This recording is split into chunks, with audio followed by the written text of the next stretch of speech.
رات مدینہ پر خاموشی بن کر اتر آئی تھی۔ گلیوں میں چراغوں کی مدھم روشنی تھی اور آسمان پر ستارے جیسے کسی بہت بڑے فیصلے کے گواہ بننے کو ٹھہر گئے ہوں۔ اسی رات ایک کمزور سا جسم بستر پر تھا، مگر اس کمزوری کے اندر امت مسلمہ کی سب سے بھاری امانت دھڑک رہی تھی۔ یہ حضرت ابو بکر صدیق رضی اللہ عنہ تھے، وہ شخص جس نے رسول اکرم کے بعد امت کو سنبھالا مگر کبھی خود کو حاکم نہیں سمجھا۔ لوگ سمجھتے تھے کہ خلافت ایک عزت ہے، ایک طاقت ہے، ایک منصب ہے، مگر ابو بکر کی نگاہ میں خلافت ایک امانت تھی، ایسی امانت جس کا حساب قیامت کے دن دینا تھا۔ جب رسول اللہ کا وصال ہوا تو مدینہ میں سناٹا چھا گیا، بڑے بڑے صحابہ کے قدم لڑکھڑا گئے۔ اس نازک لمحے میں اگر کوئی مضبوط آواز بنی تو وہ ابو بکر صدیق تھے۔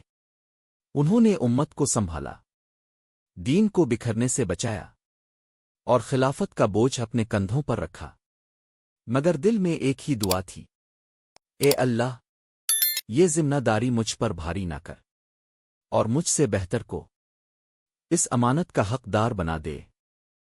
خلافت کے دنوں میں ابو بکر کی زندگی میں کوئی شان و شوکت نہ آئی، وہی سادہ لباس، وہی معمولی خوراک، وہی عاجزی۔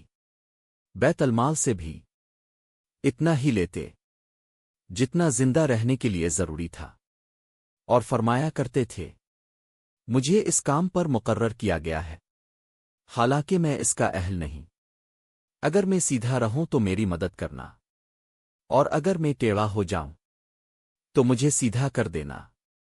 وقت گزرتا گیا، اسلام کی سرحدیں پھیلیں، جھوٹے مدعیان نبوت کا فتنہ اٹھا، مرتدین کے خلاف جنگیں ہوئیں۔ یہ سب فیصلے ابو بکر نے کیے، مگر دل میں ایک ہی فکر رہی، امت کا مستقبل۔ پھر وہ دن آیا جب حضرت ابو بکر شدید بیمار پڑ گئے، جسم کمزور تھا، سانس بھاری تھی، مگر ذہن پوری طرح بیدار تھا۔ اسی لمحے ایک سوال ان کے دل میں گونجا، میرے بعد امت کا کیا بنے گا؟ وہ جانتے تھے اگر خلافت خالی رہ گئی تو اختلاف جنم لے گا، طاقت کے خواہش مند سر اٹھائیں گے اور دین کو نقصان پہنچے گا۔ اسی لیے انہوں نے فیصلہ کیا کہ اپنی زندگی میں ہی امت کے لیے راستہ واضح کر دیا جائے۔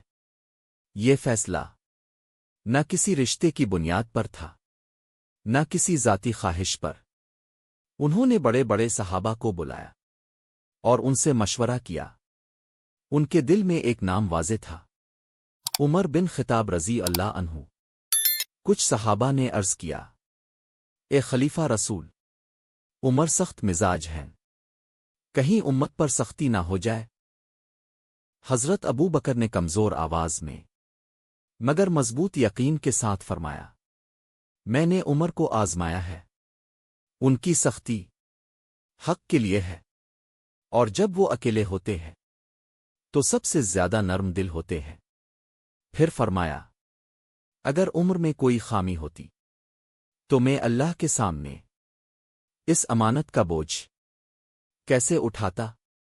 یہاں فیصلہ طاقت پر نہیں ہو رہا تھا بلکہ دیانت پر ہو رہا تھا۔ حضرت ابو بکر نے ایک تحریر لکھوائی جس میں صاف لکھا، میں اپنے بعد عمر بن خطاب کو تمہارا امیر مقرر کرتا ہوں۔ وہ تحریر لوگوں کے سامنے پڑی گئی، مدینہ خاموش تھا، دل دھڑک رہے تھے۔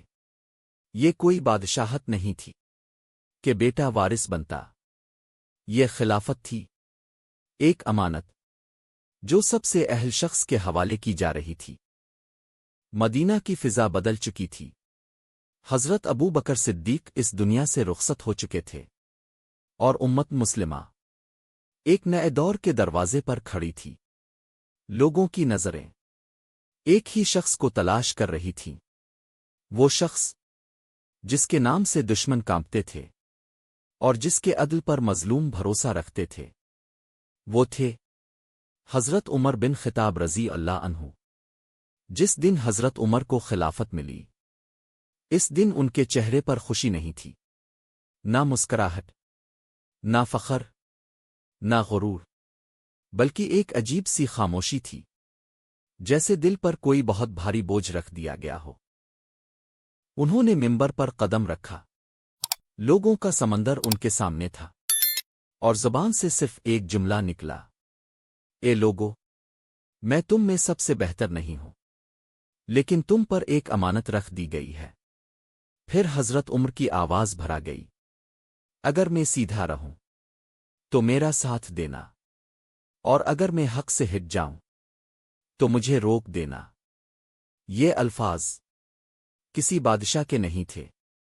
خلافت کی پہلی ہی رات تھی، مدینہ سو رہا تھا، مگر عمر جاگ رہے تھے۔ انہوں نے کہا، جس دن سے یہ ذمہ داری ملی ہے، اس دن سے نیند مجھ سے روٹھ گئی ہے۔ رات کے اندھیرے میں وہ تنہا نکلے، نہ محافظ، نہ ہجوم، نہ چراغ، صرف عمر اور امت کی فکر۔ چلتے چلتے ان کے کانوں میں ایک آواز پڑی۔ ایک عورت کہہ رہی تھی، اے اللہ، عمر سے میرا حساب لے لینا۔ حضرت عمر ٹھٹک گئے، آنکھوں میں آنسو آ گئے، اور دل کانپ اٹھا۔ انہوں نے کہا، اے عمر، لوگ تجھ سے ڈر سکتے ہیں، مگر اللہ سے کون ڈرے گا؟ اگلے دن حضرت عمر نے لوگوں کو جمع کیا اور فرمایا، اگر فرات کے کنارے ایک کتا بھی بھوکا مر گیا تو مجھے ڈر ہے کہ قیامت کے دن اللہ عمر سے سوال کرے گا۔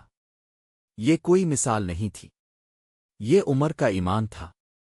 وہ دن جب عمر کانپ گئے، ایک مرتبہ کسی نے آ کر کہا، اے امیر المومنین، آپ بہت سخت ہیں۔ حضرت عمر خاموش ہو گئے، کچھ دیر بعد بولے، کاش میری ماں نے مجھے جنا ہی نہ ہوتا، اگر میں قیامت کے دن اللہ کے سامنے ناکام ہو جاؤں۔ یہ وہ خلیفہ تھا جس سے قیصر و کسریٰ ڈرتے تھے، مگر جو اپنے رب کے سامنے کانپتا تھا۔ ابو بکر کا فیصلہ سچ ثابت ہوا۔ وقت گزرتا گیا، عدل پھیلنے لگا، ظلم سمٹنے لگا، اور لوگ کہنے لگے، اب ہمیں ابو بکر کا فیصلہ سمجھ آ گیا۔ وہ فیصلہ طاقت کا نہیں تھا، وہ فیصلہ اللہ کے خوف کا تھا۔ ایسی ہی مزید سبق آموز اور ایمان افروز اسلامی واقعات کے لیے ہمارے چینل کو سبسکرائب کرنا نہ بھولیں۔